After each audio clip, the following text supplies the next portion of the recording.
people wanted to know about autofocus versus the Sony. If you're comparing the Lumix S5 II to the FX3, I don't notice very much of a difference. 99.9% of the time, they're locked onto you if you're doing talking head stuff like this. But honestly, the best autofocus of the whole entire bunch is...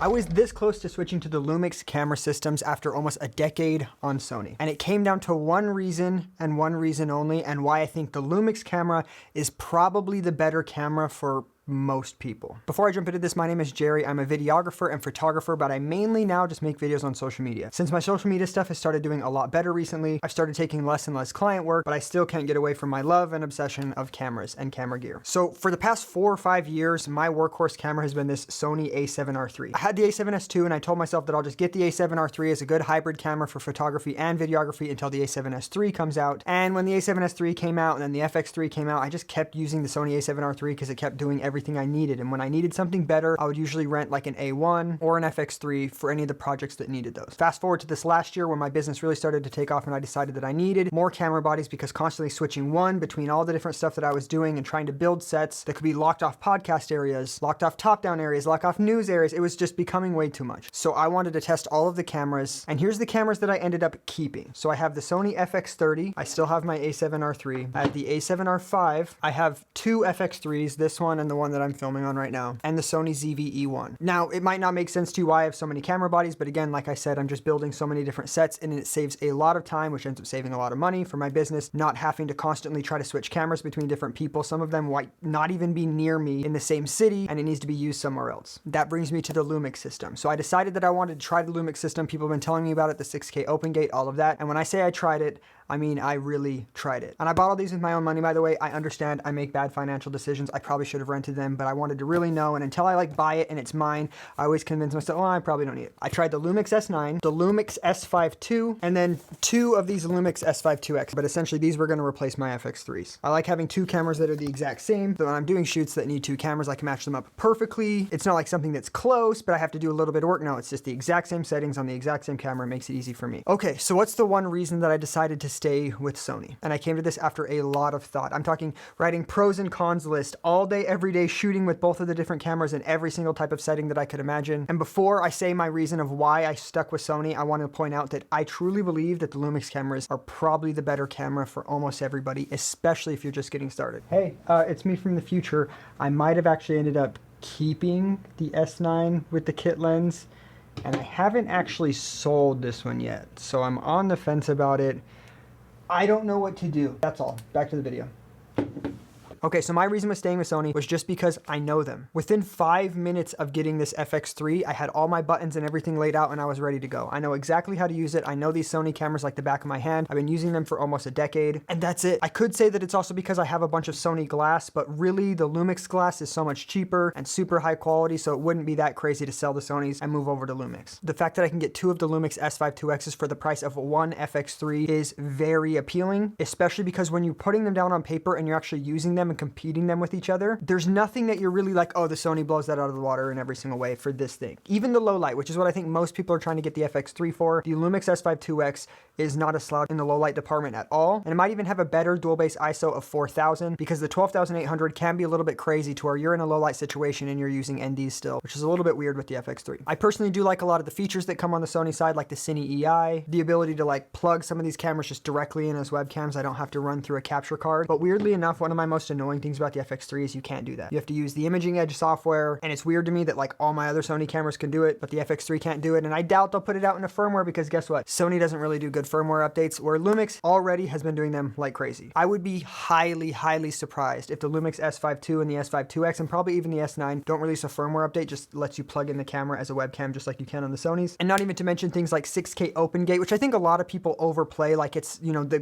greatest thing ever and it's the best thing ever for content creators. Realistically, you can just push the camera back a little bit, or most people I know still, even that have the Lumix, are still just turning the camera to the side because you get more resolution, the video looks better. But the fact that you can record a vertical and a horizontal, not have to think about it too much, have more room to crop around, it's great. It's something that I wish every camera had. It's not something that I would only buy a camera because it has open gate, but it would be really nice if every single camera had open gate. Now for me, the 120 FPS of the FX3 wasn't that big of a deal. I used to do that a lot when I was doing music videos back in the day, and the only time I really use slow-mo is when I'm trying to get handheld shots of products with which if I was doing it on the Lumix, it just has better in-body image stabilization by a lot, so I wouldn't need it. Now the crops in 4K 60 and stuff like that, it kind of sucks, but realistically, these are all like little things that you'll be able to get past unless your work absolutely needs them constantly. I think the fact that I can plug SSDs into the S5 IIX, that I can record ProRes straight from camera, B-RAW support, which is coming to the Sony soon, but I don't think it's here yet. All of these things just make a really compelling case for the Lumix. For example, my nephew's getting into videography right now, and when he asked what camera he should get, I told him he should get a Lumix. I don't see the appeal of the Lumix S9 as much unless you already have an S5 II or an S5 IIX and you want just a run around camera, just because it doesn't feel like it's that much smaller than the S5 II, and you are missing out on the features with the likelihood of it overheating, which in my testing at 6K open gate was around 40 minutes of recording before it was overheating. But all in all, if I had to start over today and I wasn't already used to Sony, I would be pushing every single person to the Lumix. A huge one that a lot of people don't think about is line in through the mic jack. So if you already have a computer setup set up with an audio interface and a nice microphone, you can just run an output right from their line level into the camera and get perfect audio right away. Now, don't get me wrong, I love the audio handles on the Sony FX3, and it also works with the FX30. Not the greatest preamps I've ever heard, but it's really nice to be able to go XLR directly into camera. But if you had a studio setup like this that you were trying to use for live streaming and for other stuff, you would then be having to unplug microphones and replug them in or get XLR splitters, and it would be a whole thing, versus on the Lumix, you can just go right from line into the camera. Now, I could go on and on because, again, I did all the testing I could on all of these cameras. Really, it was a decision between getting two FX3s or switching to a whole Lumix setup. Oh, also for the photo side, that was probably one of the biggest ones, because when I do my professional photo work, my clients come to me because I do have very high resolution images, and I'm really used to using the A7R series with flash photography, and I messed around with it a little with the Lumix, but there's a really weird issue on the Lumix that I don't know if any of you guys know how to fix, and from what I've seen, there's even like a petition to get Lumix to fix it, so I'm not sure if there's a fix. That is, what shows on the camera isn't the same as what you shoot, regardless of the settings you choose. Even if you turn on constant preview, it's like the camera always adjusts to a certain aperture and certain ISO to be able to grab focus, and then it will adjust back. And that little bit of the picture changing caused me to not know what picture I was taking, which I'm sure is just some sort of a setting, and people that use Lumix all the time are gonna be like, oh, you just change this one thing and it's easy. Wouldn't be a reason that if I fixed it would be enough to go to the Lumix, but it was something that kind of bothered me. Now, a big one is autofocus. People wanted to know about autofocus versus the Sony. If you're comparing the Lumix S5 II to the FX3, I don't notice very much of a difference. I feel like they both will randomly hunt, but 99.9% of the time, they're locked onto you if you're doing talking head stuff like this. Corporate work, maybe the Sony's better if you're doing really high-paced stuff, but honestly, the best autofocus of the whole entire bunch is from the A7R5 and from the ZV-E1. It has that new AI-based autofocus, and it is miles ahead of both of those, to the point where I considered getting a second ZV-E1 instead of an FX3, but I needed to be able to rely on no overheating. And while you can get the ZV-E1 to not overheat if you set it up right and you put a fan on it and all this stuff, I didn't want to have to worry about that. So I'll take the worst autofocus, especially because I'm using manual focus a good amount of the time, to have a more reliable camera. So I know I've been rambling on for a long time. I'm not a professional YouTuber yet. I do more short form stuff, but I want to get more into this. And I want to do a lot of stuff talking about cameras, talking about my experience being a videographer for the past decade. If you're someone that's sitting there right now trying to decide between the FX3, don't do what I did and buy all of them. Go rent an FX3, go rent an S5 IIX, but I really think the Lumix is probably the system that you're going to want to go with. Personally, feel like the camera's more comfortable to hold. I feel like it's more versatile for photo and video. And the main thing that you're getting, like the Sony FX3's low light, it's really not far off. Like if you get them and you compare them yourself, you'll realize you can take or leave either one. It really doesn't make that big of a difference. So as someone whose bank account hates me for all the stuff that I purchased for myself and for my business, take or leave my opinion. It's up to you. But I think Lumix is a camera system that I'm going to pay a lot more attention to. And if I had the ability to get an S5 IIX with all of their lenses and get a little bit extra free time to learn to play with it, I might switch over from Sony and go to Lumix once and for all. And before I move on, I know a lot of people want me to touch on the colors. I can take the Sony colors, I can take the Lumix colors. The gamma's a little bit different. The Sony's always a teeny bit darker and kind of more contrasty. So if you like to add that contrast yourself and you don't want it in the camera, maybe go with the Lumix, but I wouldn't have the colors be the one reason that I switch. They're both really easy to work with, and I'm just also super used to Sony colors. And what's crazy is when I think of the future of cameras, I think of a lot of the stuff that I would want different in the FX3 and a lot of features that I feel like they're missing, like the basic waveform features to be able to do exposure that the Lumix already has. But when I think about what the Lumix has, it's a ready to go camera in my head right now. So again, I'm going with what I know because I need to be able to put out a lot of work quickly, and I need to know